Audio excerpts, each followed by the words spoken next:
Le quartier Al-Hadara est l'un des plus vivants de Homs. Ses magasins ne désemplissent jamais, même aux heures les plus tardives. Mais depuis le début de la révolte en Syrie, le quartier a perdu un peu de son insouciance commerçante.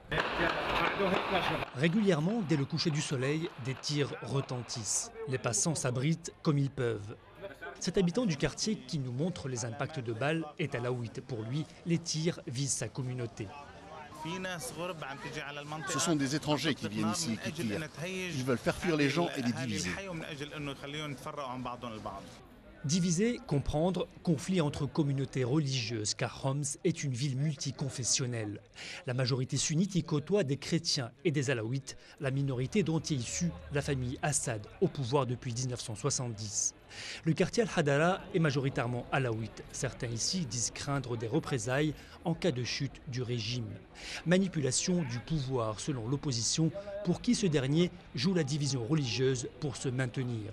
Ce que démentent les autorités. Ce commerçant sunnite reconnaît des tensions mais rejette l'idée même d'un conflit entre communautés.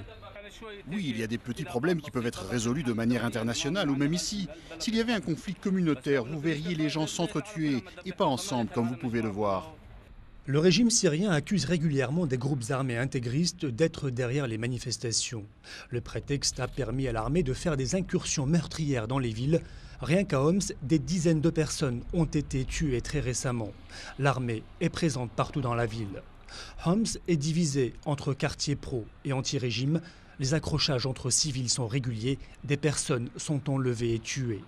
C'est le cas de ce jeune alaouite accusé d'être un milicien pro-régime. Malgré la violence qu'il a subie, il refuse de croire à un conflit communautaire.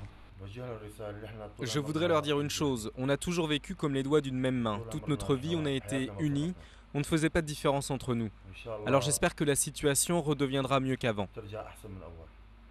Malgré l'impasse politique et la répression, la Syrie n'a pas sombré dans les violences entre communautés, mais ceci n'est pas à exclure si le conflit se durcit.